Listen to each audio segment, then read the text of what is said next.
It looks like we're pretty close to 6:30. So in terms of participants, maybe the other associate board members can continue to admit people while, we can take turns while people are speaking. But I want to get started because I'm so excited. I'm so excited everyone is joining us tonight. It is crazy times. And so hopefully this is something that'll be fun and will break up your normal routine. And so let me introduce myself. I'm Allie Carney, and I am the president of the associate board at Ray Graham. And I want to tell you a little bit about our associate board, a little bit about Ray Graham, and then just give you a personal story on how Ray Graham affects my family. Really quick, just a couple of guidelines. The mute button is on the bottom left-hand side of your screen. And then on the top right-hand side, you can switch to gallery view or speaker view. We would recommend speaker view because that means you'll have a big view of the person who's talking. And for most of this, it'll be Abe. Don't worry, we'll keep this to a minimum. And then if you want to ask a question, go ahead and use the chat, which is on the bottom part of your screen in the middle. You can ask questions in the chat, and we'll make sure that people are checking that as we go through. So you can ask Abe questions. You can also ask the associate board members questions. We'll make sure to get you an answer. So, and again, just make sure you're on mute. But let's get started. I'm so excited because this is the first fundraiser and activity that the associate board is doing this year. Obviously, things are crazy outside, and we're trying to figure out how we can best come together to help Ray Graham. And so the mission of the associate board is to bring awareness and also money to Ray Graham. So we want to make sure that we can expand the reach of Ray Graham in terms of, who is aware of the services and also, who can help spread the message. So a lot of us are based in Cook County, even though Ray Graham is focused in DuPage. And so we're really excited about that. We also want to give, a little bit of a little bit of injection of youth into the fundraising efforts of Ray Graham. So if you're interested in joining, we would really love to chat with you about that. And part of what we do, I'd love to share a quick story. This week, we had a virtual karaoke activity with one of the SILAs. That's a community integrated living arrangement. So it's a house in a neighborhood where a couple of our clients will live. And we did a Zoom with them where we had a karaoke party, and then it kind of turned into a dance party, and it was awesome. And we do things like that. I mean, usually we are able to actually see the clients, when it's not quarantine. I know 2 years ago, we went to one of the SILAs and helped them decorate for Christmas. And while it's, nice to get together with my peers to try to raise awareness and money, the most rewarding part of this is actually interacting with and helping the people that Ray Graham serves. Because at the end of that karaoke this week, and I know Mark was on the karaoke too, they told us, they're like, we've done Zooms before, but this was so fun.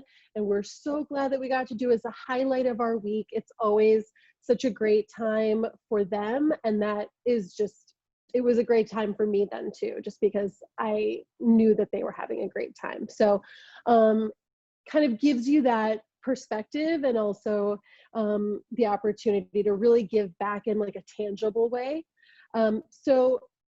The other thing that I'll say, we're going to show a video that goes into the services that Ray Graham provides. But I will say, so personally speaking, my sister Catherine, she uses Ray Graham for a couple of different services. One is that she uses them for job training and placement. She works at a veterinarian clinic, Hillchester Animal Hospital. So they help her with that. And then on top of that, she really uses the resources provided by the Hansen Center. And the Hansen Center is a beautiful facility in Hinsdale. They have animals. She rides and takes care of the courses there.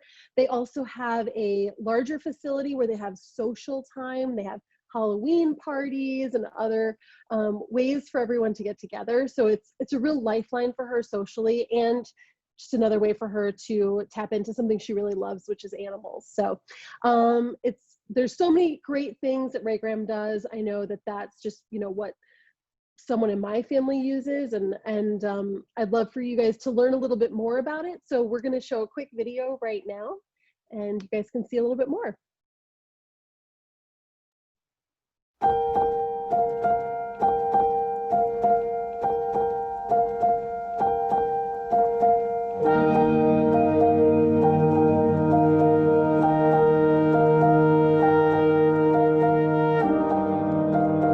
Julie is an absolute sweetheart. She loves to help people out. She's also very goal-oriented. She really wants to work on a lot of things for herself. It makes me very happy to be here, happy to see other people and my friends, and I have a lot of fun with them, going out in the community. Ray Graham Association definitely helps guide her in the right direction. She's working at Portillo's now and she loves it. Recently started taking classes at COD, so she's already asking people if they're going to come to her graduation party in 3 years, which of course we all are. Julie's main goal is independence, so we break it down into smaller goals and work on those as we go. So she's building this whole toolkit on how to, in the long term, be more independent in her life. It feels good to have the independence that, you know, like I could make my lunch by myself. I could call the cab by myself. She's just learned so much about life skills. The sky's the limit for her. She's a wonderful girl. I can tell you about Andy. He's a joy to be around. Absolute joy to be around. When he's happy, he's a huge smile on his face. He dances, he's goofy. Just brings a smile to my face. And he has grown a real lot with a lot of our Gateway programs.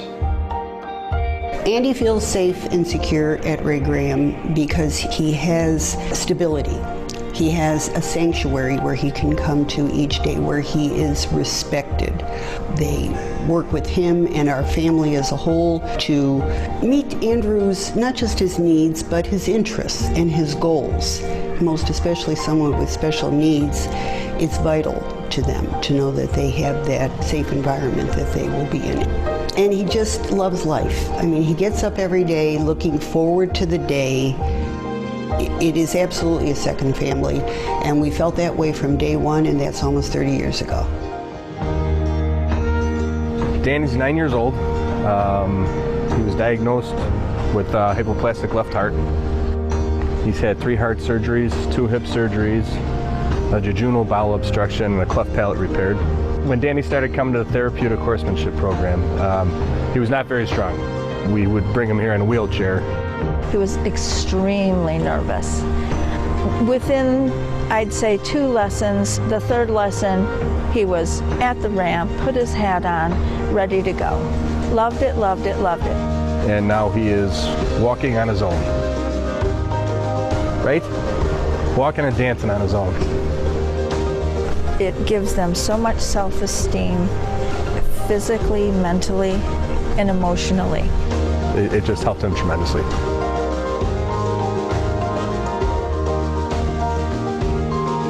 He's pretty vibrant. He keeps us on our toes.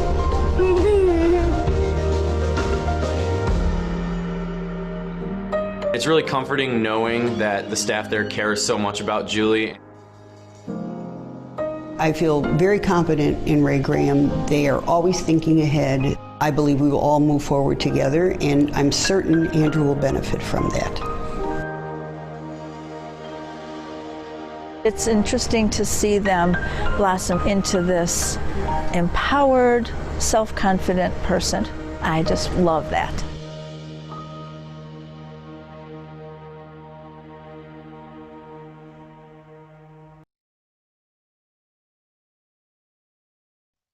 Sorry, I was on mute for a second. That, in a nutshell, is what Ray Graham is about.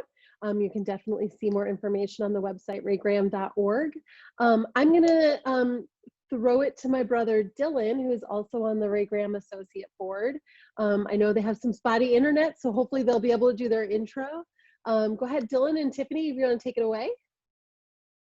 Hey guys, we just briefly wanted to intro Abe, who is a colleague of mine. He works over at the Violet Hour, which is a cocktail bar in Wicker Park. They've been open for 13 years. They won a James Beard Award for Best Bar Program in 2015. Abe is the general manager there. He's been with the company for 5.5 years. His dog's name is Big Mac, and he's awesome and super talented, and I'm just gonna give it over to Abe. All right, thanks, Tiffany. Can everyone hear me? Awesome. Yes. Okay. All right. Well, I firstly thank you so much for having me and asking me to do this, Tiffany. And it's a real honor to be with you and to be a part of what Ray Graham is doing. I think you all are wonderful, and you know I know a lot of us have not been able to go out and go to bars or restaurants. So if you miss tipping the people in the service industry, maybe now is a good time to tip by donating to Ray Graham. All that.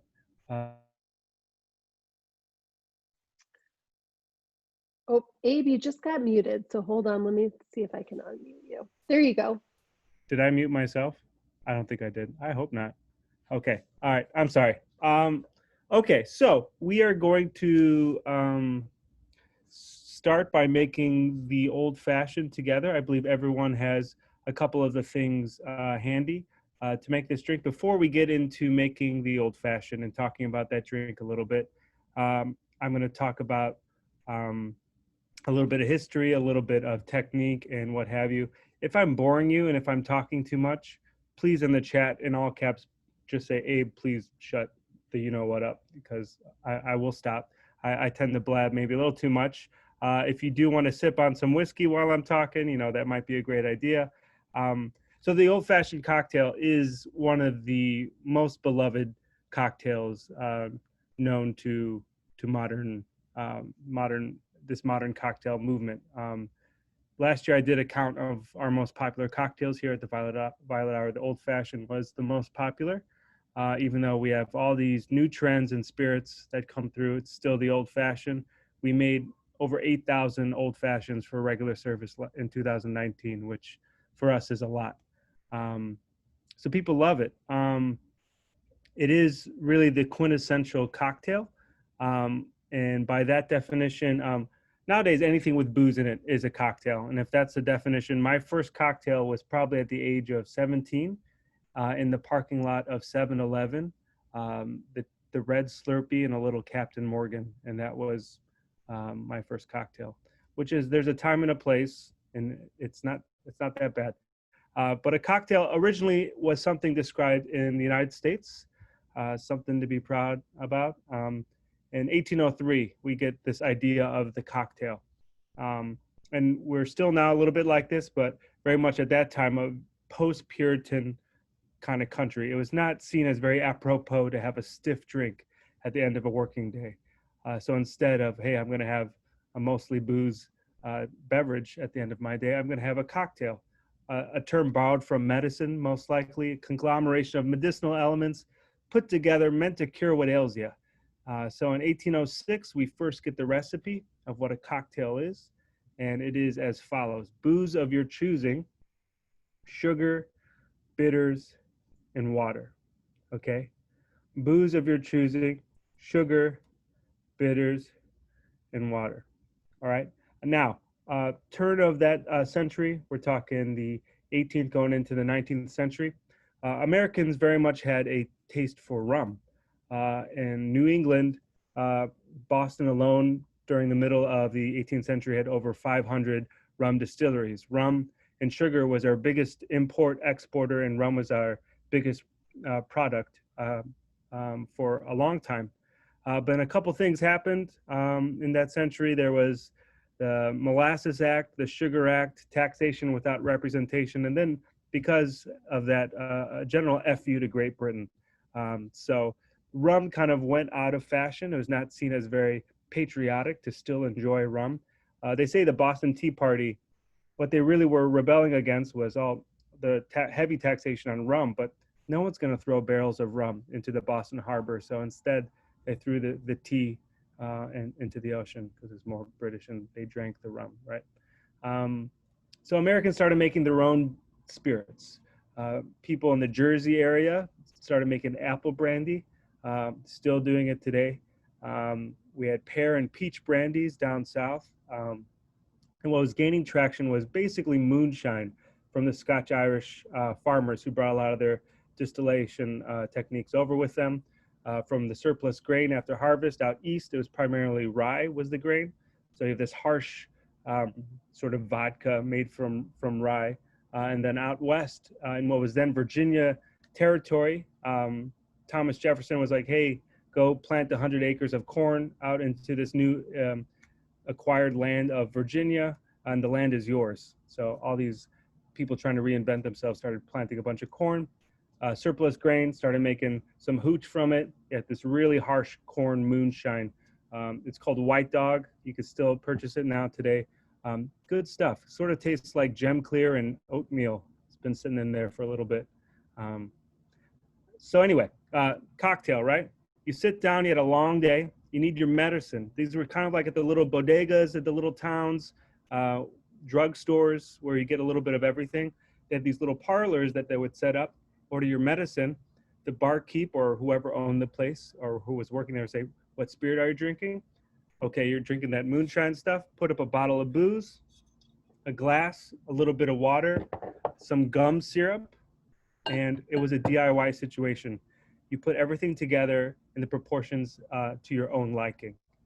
I'm glad that's not a thing anymore, because when we reopen, I'd be out of a job, and very quickly, people would just start drinking from the booze, from the bottle. This bottle was full just a moment ago. It's just a joke. Totally not true. But you get the idea. So this idea of having your medicine took off here in the United States, right? We had Europeans coming to see what the heck we were doing in like the 1830s. There were letters of them writing back home saying, we are worried about these Americans. They're drinking these cocktails more than they're drinking ale, very popular, or water. And then we had the onset of the Industrial Revolution. We had a lot of immigration, the growth of cities, a lot of different kinds of people coming from wonderful places around the world, bringing with them different kinds of spirits and drinking traditions. So the Italians were bringing with them their digestivos, their aperitivos, their fortified wines. The French and the acquisition of the Louisiana Purchase brought with it cognac, some fine brandies, some absinthe, some digestifs.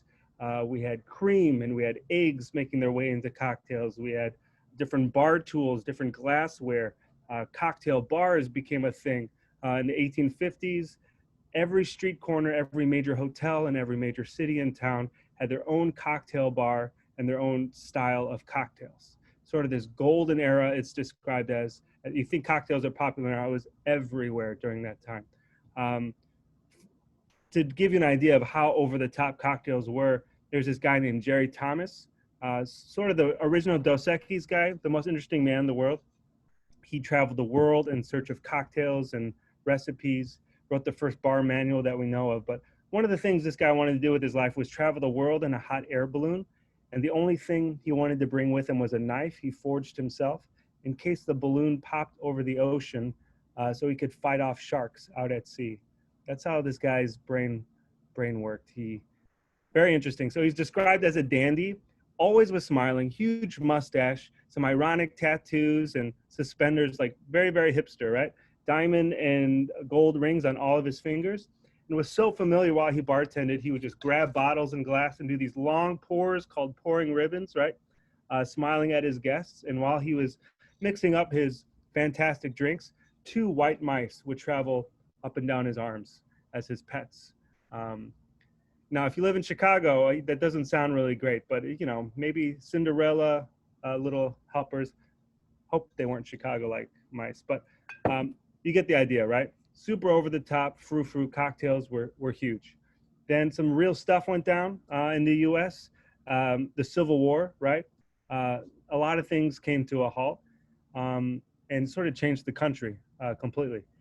After the Civil War, because of everything that had happened during Reconstruction, a lot of things changed for maybe the better, but just very different landscape. Architecture, food, fashion, and cocktails. Anything seen sort of over the top was seen as insensitive to what had happened. So we have the story of an old man. Social Security is far from being invented yet, right? He's working hard into his old age, living in New York. On his way home, he's like, I just need some medicine. I need a cocktail. So he dips into a hotel he's never been before, sits down at the cocktail bar, and hey, I would love a cocktail.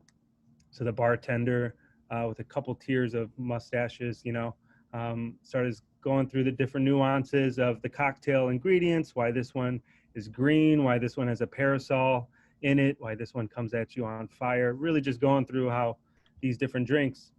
And the old man was being nice and gave the guy the time of day and was listening, but eventually said, hey man, it sounds great. I'm really proud of you. Thank you for all of that. I don't know what you're talking about. Can you please, all I really, really want right now is an old-fashioned style cocktail. That's really all I want. Just make it for me the old-fashioned way. This was written about, this alleged encounter, in a newspaper article in New York, and immortalized the idea of the old-fashioned style cocktail. Now, from that point on, we're talking late 1880s up until Prohibition, the old-fashioned style cocktail was the most popular cocktail in the United States. The most popular spirit during that time, remember a cocktail was pick your poison, pick your favorite booze. The most popular spirit during that time was bourbon whiskey. So that's how we like to make it at the Violet Hour, and that's how we're gonna make it here today. Sorry, I just talked a whole lot. But any questions on anything I just mentioned? Okay, it's probably all false, If you've ever seen that show, Drunken History, cocktail lore is a little bit more drunken. Everyone was drinking a lot, telling big fish tales. It's, who knows? But so the old fashioned, super simple. Now, if anyone lives in northern suburbs of Chicago or in the great Wisconsin, I'm sorry, this might look very different from the supper club old fashions you might enjoy. Those are not old fashions. Those are Wisconsin old fashions. Very, very different. Keep your Sprite away from this drink, okay? You might be tempted to also gravitate towards that jar of cherries. Put the cherries away, okay? Cherries are great for eating. Go ahead and have a snack. Home bar, what basics do I need? I'm gonna circle back to that question after we make this drink, but that's a great, great question. And it is Jerry Thomas, not Terry Thomas. I think that was his brother. That was a bad joke. Okay. All right. So first thing you'll need for the old fashioned is an old fashioned glass, also known as a rocks glass, also known as a double old fashioned glass. Perfect drink to make in the glass. You're going to enjoy the drink itself. You don't need much that in terms of bar ware at home. Just make it right in the glass. Okay. Next, you'll need your bar spoon. Okay. This is a bar spoon. I like to just set it into the glass. That's just an indication to me that I'm going to make a drink, okay? Because I'm easily distracted by many things. Next, we're going to use a wonderful product called TVH Plus Old Fashioned Mix, batch number 1, available here at the Violet Hour, Binny's, and of course, Dylan, Foxtrot, wonderfully. Thank you. And coming soon, hopefully, to Target, Mariano's, and a little liquor store near you. Great for your old fashioned, also great for waffles and pancakes. So it's a scorched demerara syrup with some vanilla, some sassafras, some bitter orange peel. Wonderful addition for your old fashioned. A little bit goes a long way. So a bar spoon's worth right into the glass. A bar spoon's worth is you fill up the bar spoon until it's all the way full. And I have I shook my hand a little bit there, a little bit fell out, but it's all the way full. It's a little bit less than 1/4 of an ounce and more than 1/8 of an ounce if you have a jigger that has those lines. I like to call it a chubby eighth of an ounce, or a husky, as my mom used to say, eighth of an ounce of Demerara syrup. It's a 2-to-1 syrup if you want to make it at home. Demerara sugar is from Guyana originally. If you table sugar is sugar cane processed heavily 3 times, 3 major refinement processes. The byproduct is molasses, which was thrown away for a long time, then was used to make most of the rum in the world, and was a huge thing that ran also the slave trade, a whole history there. But refined sugar goes through a lot of history there that sits at your table. Demerara sugar is a lot like what was available to most people around the world during the time I was mentioning, the end of the 18th into the 19th century. Unrefined, fairly unrefined sugar. Most of the sugar cane that we know has been globalized and is a hybridization of many different types of sugar cane. The Guyanese Demerara sugar is a little bit more true to, even though it is a hybrid, true to the original, has way more terroir, way more flavor of the original sugar cane. So if you want to make it at home, 2 parts sugar to 1 part water, just over slight heat on the top of your stove. And then you want to, after you use this, you want to label it. There's a little calendar on the side, okay? Label it 3 months from now. If you have the little ones, I believe it also does have a calendar too, and pop it in the fridge. It should last up till then. Any questions? Would you put this on top of your waffles or in the batter? Absolutely. That's a great thing to use. Anything requires maple syrup, use this. What was the name of the person that asked for an old-fashioned cocktail? I'm just going to call him Jeffrey, because I like that name. Let's call him Jeffrey. Okay. So we have our Demerara syrup. Now this has a couple of bittering agents in it with the cinnamon and the sassafras. If you do have Angostura bitters, Don Draper, yeah, he just went back in time. That's the next Mad Men, where it's like on the Sci-Fi Network and he travels back in time, right? Angostura bitters, if you have a bottle at home, I actually forgot to bring one up here. Angostura bitters, a dash of that into your old fashioned adds a ton of flavor. So Angostura bitters, if you look at the bottle, it is alcohol, okay? It's one of the few things during Prohibition you can purchase at most apothecaries or drugstores that still had a fair, it's 44.7% alcohol by volume, I believe. I held it up one time at a class and a young couple was like, oh, Angostura bitters, we give that to our baby daughter. We rub it on her teeth and she's teething, she calms down right away. So, just send that kid to public school. She'll be totally fine. Just kidding. I went to public school. Maybe, I don't know. All right, so a dash of Angostura bitters. It's not originally from Venezuela, now made in Trinidad and Tobago.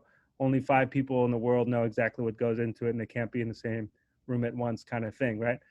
But I would bet my first kid that there's clove, there's cinnamon, there's allspice, all of that wonderful Christmas baking spice. You could smell it. So a dash of that right into the old fashioned, right on top of the mix in the glass. Correct, yep. Next, we're gonna add the good stuff, the 4 Roses, a wonderful bourbon. I just said bourbon. Jeez, maybe I did drink half this bottle. Didn't.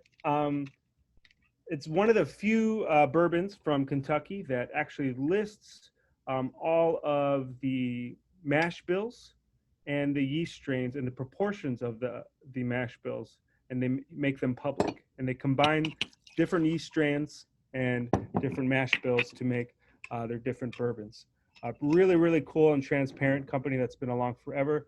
The name was some guy, I think his name was Paul Jones, was like courting a lady and was like, hey, I like you, want to marry me? And she was like, I will give you my answer if I wear a rose on my dress. And she showed up to some party with 4 roses on her dress. And he was like, oh yeah, she likes me, we're getting married. And then he named his bourbon after it. Maybe true, who knows? Okay, so we have everything here, right? It's an original cocktail, booze, sugar, and bitters. But we're missing our water, right? We're going to add water by via ice, okay? And there's going to be a transfer of energy that happens with the cocktail stir. That energy is going to slowly emulsify the ingredients, break things down, put it together without agitating or shocking any of the ingredients too much, like shaking. We don't want to aerate this drink. You never want to shake an old fashioned, okay? We're going to stir it. The main difference between shaking and stirring, just to talk about that, martinis, I don't know, 80s and 90s, if you were drinking then, martinis just became a whole different thing. You pick your booze and the color of the mix and you have a martini. A martini, you never shake, okay? It's usually gin and then your vermouth and you stir it. The main difference between shaken and stirred is anything that has egg, cream, or citrus in it, you're almost always going to shake. Those are things that you need to agitate and add a little bit more force and energy to break them apart and put them back together. The shaking method is the cooking method that bartenders use to do that. Transfer of energy via ice, right? Stirring is anything else. So a sugar, a syrup, a vermouth, an aperitif, a liqueur, and a spirit incorporated. It's sort of like cooking. Stovetop is like shaking, a little bit more aggressive transfer of energy to break things apart, a little bit more violently. Stirring is a little bit more like putting ingredients in the stove. You let things marinate together, sort of incorporate in and of themselves, and gently sort of still maintain their integrity, their viscosity, without breaking it apart too much or scorching anything. 1 jigger is 3 tablespoons. Correct. It should be 2 ounces. Okay. 2 ounces, I believe, is 4 tablespoons. A tablespoon is half an ounce. So don't skimp on yourself. 2 ounces is the way to go. I could be wrong. I don't have Google pulled up, but 2 ounces, whatever that is in terms of tablespoons, is the way to go. Okay. And if your jigger is not 2 ounces, just figure out how to do 2 ounces, because it's really the right way to do this. Okay. So we're going to add our ice, but before we add our ice, I'm going to talk about the cocktail stir. Now, the first time I did this, I think I looked like a Neanderthal with a stick for the first time, trying to figure out what the heck to do. Maybe I still do, but it's a gentle process. Back of the spoon will always be gliding against the glass. The concave part of the spoon will eventually be cradling the ice, but we'll be pulling it towards yourself and pushing it away. So don't think so much circle. Think a little bit more push and pull. Pull towards yourself, right? Back of the spoon right in the glass, and then push it away. And then you let the shape of the glass and centripetal motion do all the work for you. Sign of a good stir is that you can make almost no noise while stirring without ice. I practiced a lot with water at home, a lot of lonely nights stirring without booze. It wouldn't give me booze for a long time. You don't want to just, if you're bartending, you don't want to agitate this too much. You don't want to waste too much energy. And it's sort of like holding chopsticks, okay? The spoon goes in between your first joint on your middle finger and then your ring finger right on top. It's a push and pull, okay? Fine replacement at home for your bar spoon. You can use a chopstick if you don't have a bar spoon. Chopsticks, keep them from your takeout, okay? Or a straw works really, really well too. Next, we're gonna add our ice, and we're going to stir our old fashions 20 times, okay? And then we're gonna stop for a second. So don't just kaploop your ice into the old fashioned, because it'll kaplump everywhere. These are technical terms. Guide it down with your spoon, okay? Otherwise it splashes everywhere. So I have 2 larger pieces of ice. If you have those big ice molds, go ahead and use those. And we're gonna stir 20 times. You'll see that the volume will increase. There will be a transfer of energy. There will be a little bit of water content we're adding. The bigger ice cubes look nicer because they're cool and they fill up the glass, but the less surface area, the less ice touching the cocktail, the less energy transfer, the slower energy transfer that happens. Basically, this cocktail will dilute at a slower rate with a larger ice cube, which is what we want. Okay, then if you've stirred it 20 times, if anyone's following along and making, I want you to smell this old fashioned and give it an ever slight sip and tell me what you smell and what you taste.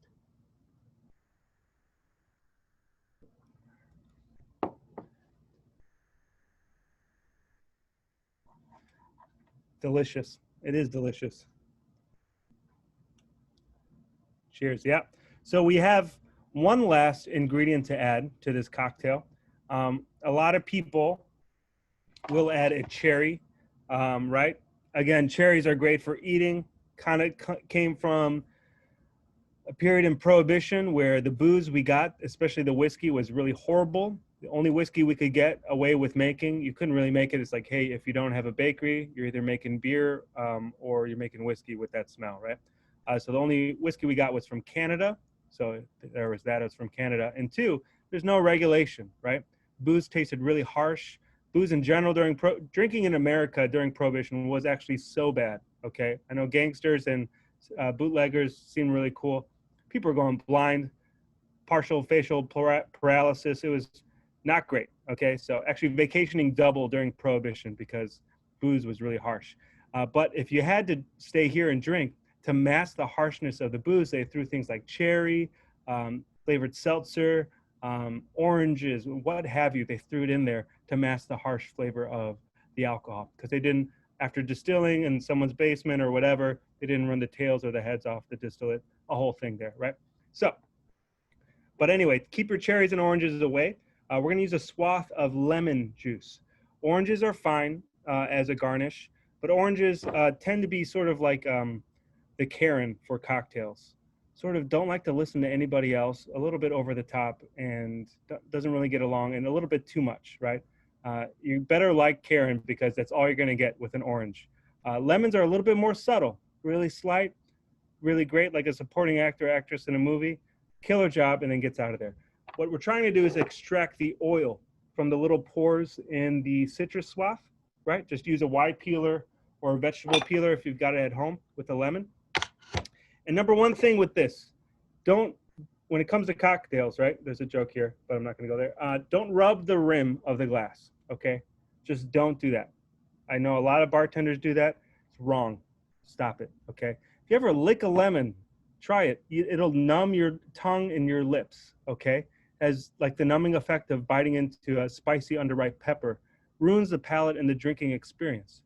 We just are trying to introduce the oil as an aromatic property for this. So to demonstrate that I'm not making this up and being way too extra, we're all only going to do what I call a bump bump. I made that up. No one else, I think, in the world of cocktails says that, but I'm a child. Put 2 fingers on the top and your thumbs on the bottom and do the bump bump. That's all you have to do. That's all we're doing here. To show you that the bump bump works, I'm going to play with fire. Right? A ton of oil, that was just one bump with one hand, comes out. So if you do have a lemon, go ahead and try it at home. 6 inches away, bump, bump, right on top. And then the swath of citrus will go against the ice, and then the white pithy part of the glass will go, the swath will go against the glass, and then opposite of you. Okay, so every time you take a sip, you see the lovely color contrast, but also you're reminded of that aromat from the lemon. And then if you're following along, go ahead and smell and taste again. And tell me if you notice a difference.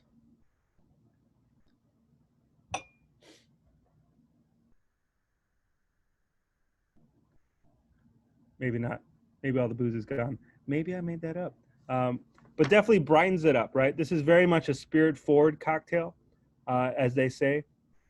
So the lemon really introduces the acid, which always sort of brings things back when they're sugary or bitter or boozy. Acid really, same with cooking, brings it to a little bit more of a complementary, harmonious state.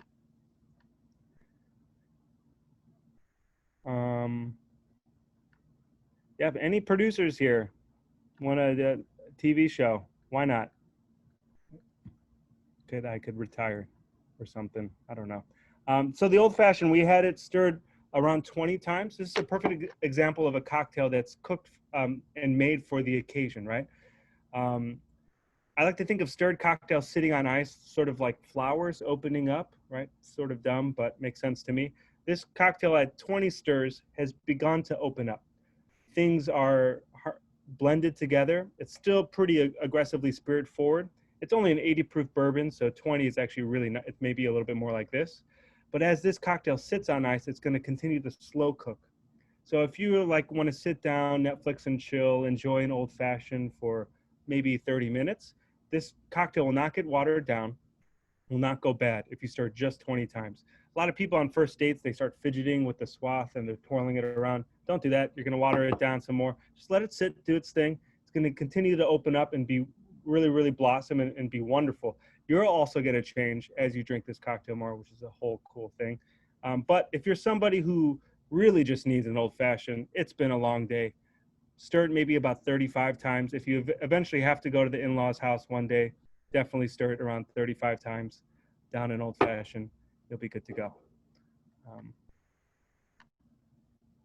Thoughts on keeping bourbon or gin in the freezer for use? You know, my dad does this, and I told him to stop, and he still does it. You don't have to freeze it to keep it longer. It's actually just, number one thing, keep it out of direct sunlight, okay? It's pretty important. Number two, if you like to use speed pours at home, be sure to get some covers for your speed pours, or when you're done, take the speed pour out and put the bottle on, because if you leave open booze anywhere, fruit flies love this stuff, and they will go to their deaths inside of here with the alcohol very quickly. It's a good way to trap some house flies, but not great for your booze. But don't need to freeze it. Making a martini quick and easy. That's a great point. You can do that. I would say the vermouth, any vermouth you have at home, right? It is fortified wine. It's wine-based, so it always has to be kept in the fridge, okay? Also, the second you open vermouth, it has a timestamp on it, and it goes bad in a month, okay? So if you have a bar card out from Christmas and you like zhuzhed it up with a little conglomeration of vermouths, and they've been opened and they're sitting there, open them up now. And if they smell like wet dog or like cardboard in the alley, then they've gone definitely bad. And maybe use it to cook or just dump it. But yeah, anytime you open vermouth, maybe write a little date on it and throw it in the fridge. If you don't drink a ton of martinis and Manhattans, get those 375 milliliter bottles of vermouth. They have at most Binny's and liquor stores now, and you should be able to get through that. But a lot of people just leave it out on their bar station or cart. It does go bad. Metal ice cubes, would you add a splash of water? So a lot of those metal ice cubes that people have, they're great for enjoying your like fine scotches or bourbons cold, but there's no transfer of energy that happens. It's just a temperature change. And so it doesn't really cook the cocktail. There needs to be some give to the medium through which you're cooking to really break things apart, put them back together, some science stuff. So you're not really doing the job of keeping it cold. Now, if you're done with your cocktail and you've watered it down to the perfect point, instead of strain it off the ice, maybe that you've used to make the cocktail, and then put a metal cube in there. But don't cook the cocktail with a metal cube, if that makes sense. Red vermouth or white vermouth or dry vermouth, yes, all of them, all the vermouths are wine-based, and even some Amari are wine-based. So just check the bottle. If anything's wine-based, it's going to oxidize pretty quickly. Decanters for spirits. Yeah, if you have anything that's made from natural ingredients, like organic or natural wine, that there's no added sulfites to it or preservatives. Typically anything close to 80 or above in terms of proof doesn't really matter in terms of decanting, because that is a lot of booze. But usually anything like that comes at you in the bottle that you buy and has little floaties of organic material in it, and it says organic and natural, maybe decant it, because that like kind of old kimchi smell is not for everybody. Just let it air out a little bit. But in terms of putting, like, what I like to do, and I used to do this at home, is that every time a bottle of whiskey I liked got to a really low point, I would put it in a empty bottle, sort of my version of a decanter, and then label how much I put in there. And then I would just fill it up with all my favorite bourbons as I got to the bottom of the bottle. And then as the bottle got full, I had my own sort of blend of some of my favorite whiskeys. Tasted pretty interesting, but is a kind of a fun thing to do. For storage and display, I think decanters are really cute, and that's about, I mean, I don't think otherwise they have a purpose, sorry to say. Maybe I'm a little bit more of a utilitarian guy, but decanters are great. If you have them, use them. I do have a decanter here that someone got me. It's got a ship on it, you know, really cute. don't know why I'm holding that up. That's nothing to do with the old fashioned. I'm just showing off. But yeah.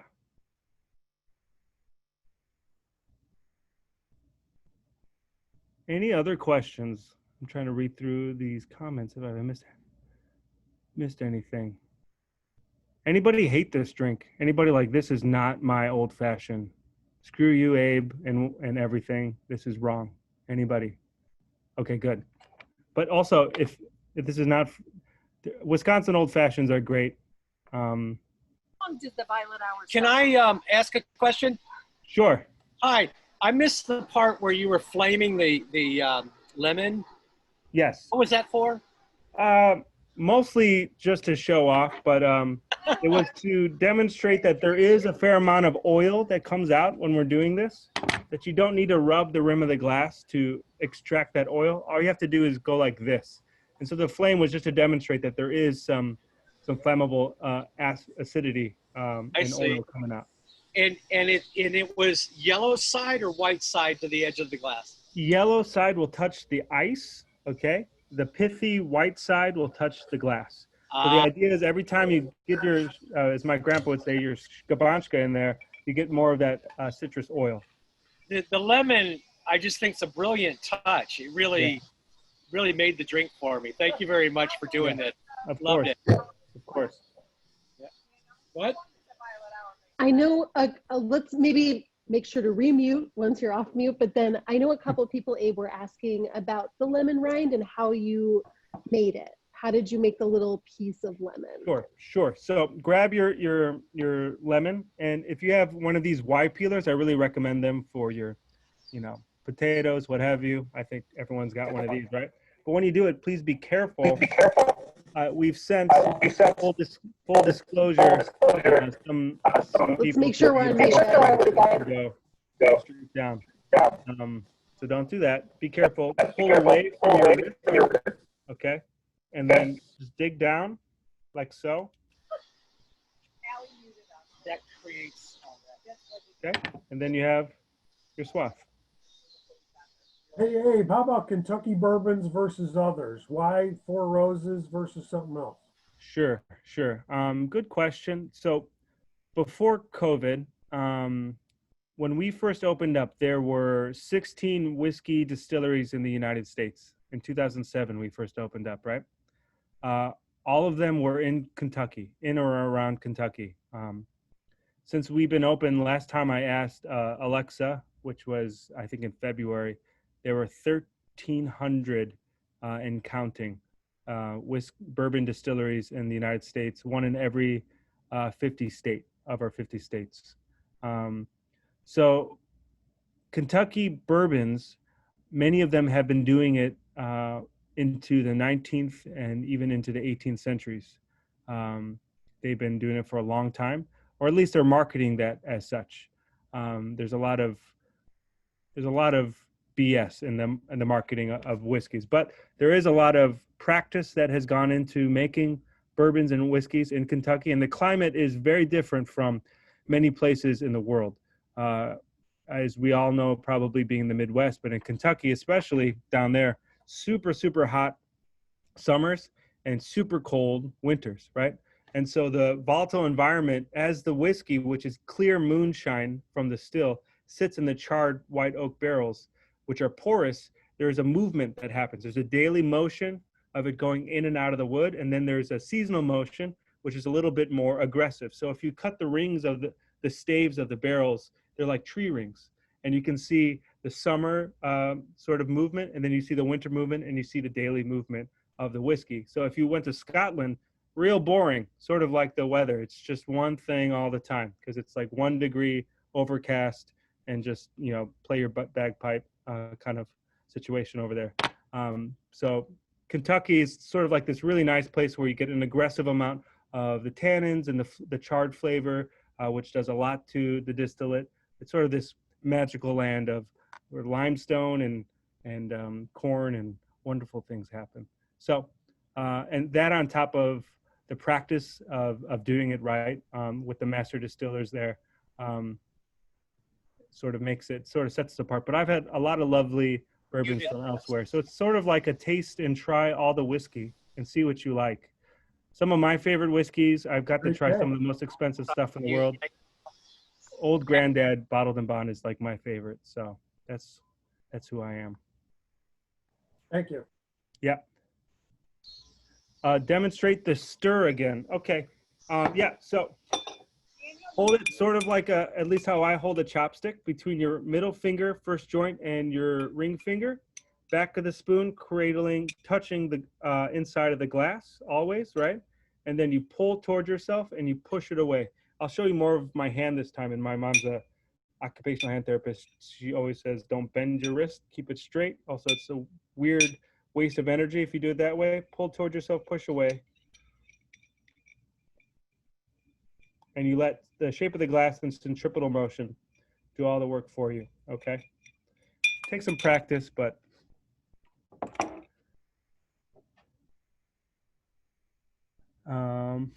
what is the most versatile liquor to make cocktails with?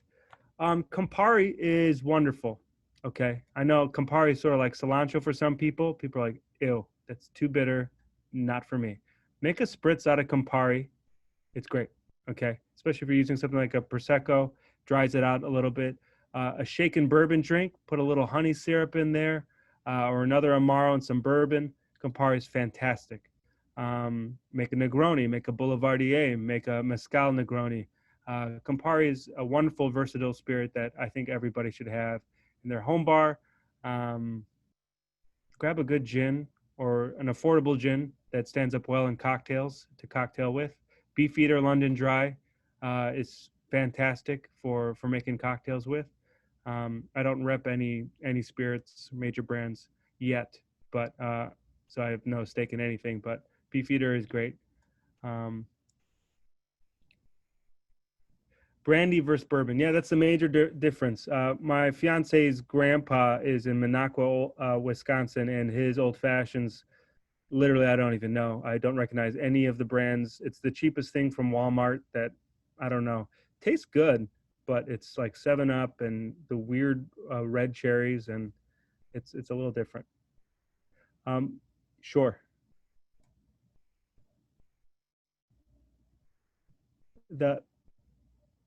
How do you drink slower? Stay hydrated. For every cocktail you have, drink a full glass of water. I tell that to people all the time. It's good for the liver. It's good for the skin. It's good for remembering this class tomorrow and thinking more fondly upon this moment we have together. Just stay hydrated. It's a good idea. Grab a good gin, a good tequila for your home bar. Carpano Antica, that's a wonderful Italian-style sweet vermouth. My favorite. Grab a bottle of that for sure. Can you introduce how would you rye versus recipe? Rye, I would use the same. Best tequila. A lot of great tequilas. I would use Espolón is a great company. They make some really nice tequilas. Luna Azul is for the price point, a really wonderful product. Corazon, also same story. Tequila, there's so much agave. I think that was the last question, Abe. We really appreciate. Yeah, I'm sorry, I just talked so much. I'm so sorry. Oh, no. Yeah. You. I think everyone loved it. Let's all give a round of applause to Abe, because that was great. Yeah. I know there were people on here even asking for you to do another one about martinis. I think everyone really appreciated the history and the vast amount of knowledge you clearly have about cocktails, spirits, everything. So I know that Jack Cleary was going to finish our presentation. So I don't know, Jack, if you are still on and ready to.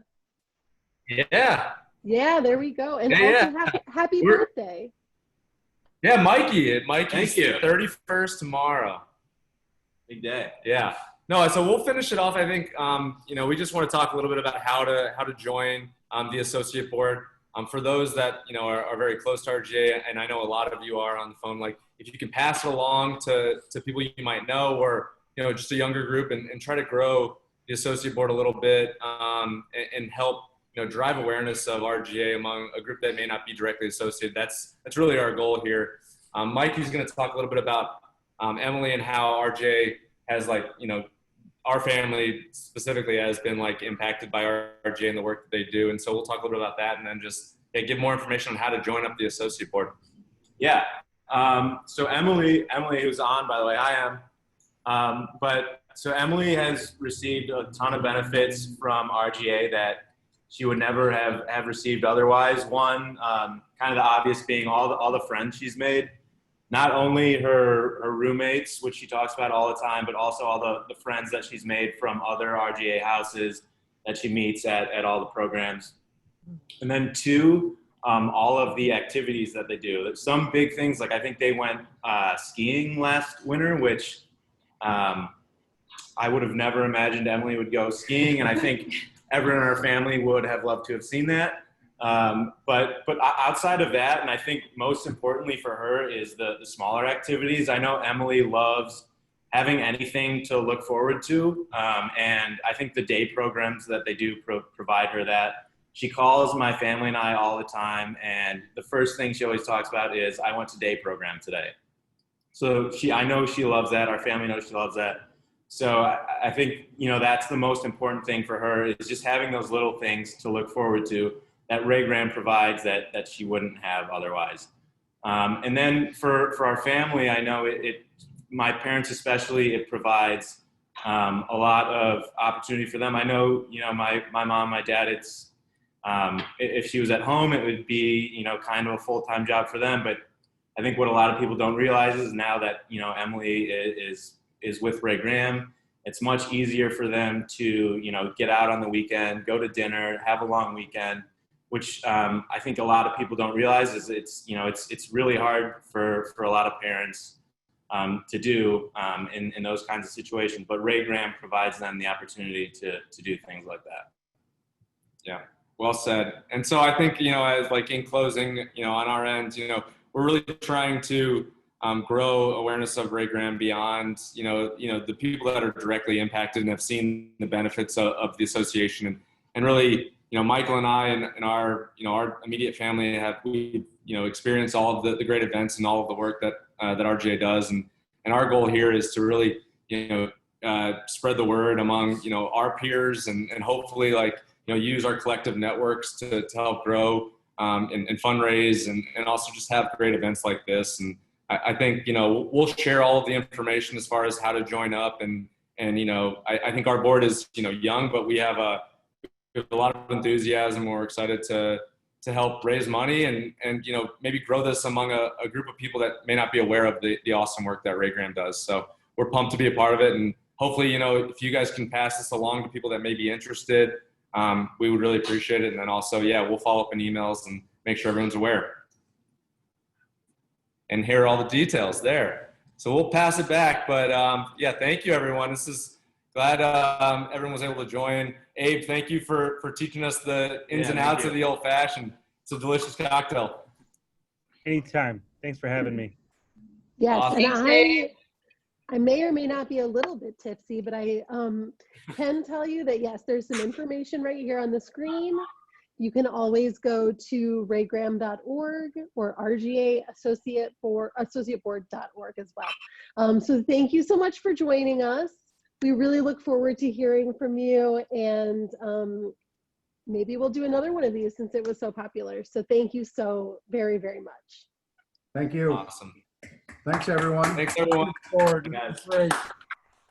Great job. Thank you. Jack, Abe, Allie, Mike, this was great. Thank you.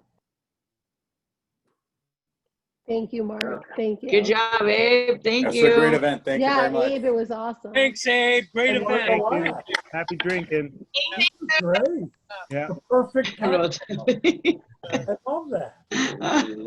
There is an art to all this. It's amazing what you can learn talking about cocktails. It really is remarkable. Yeah. Abe, I really appreciate your discussion. This was fabulous. I learned a lot. I've just recently learned there's so much to this that we don't know that really makes it enjoyable to have an old-fashioned, a classic drink done right. Makes a huge difference. I've definitely never made one this good, so I'm very excited about my future prospects with drinking old fashioned. I know. Y'all are hired. You guys can come work if you want. Pick up some Well, shit. hey, you know, I'm Southside Irish. We're going quantity, not quality. It's so much better to go quality. You'll learn so much more and you'll really enjoy it. Well, it was definitely a real honor to be a part of this. I'm really thankful for what you guys are doing, and hopefully the fundraiser goes well. And let me know if there's anything else we at the Violet Hour could do to support. Well, I think we're going to have to do a martini one next. Yeah. Yeah. Good idea, Mark. Absolutely. I'd be in for that. Abe's top 10, and you could really go to town. I'm into it. Let's do it.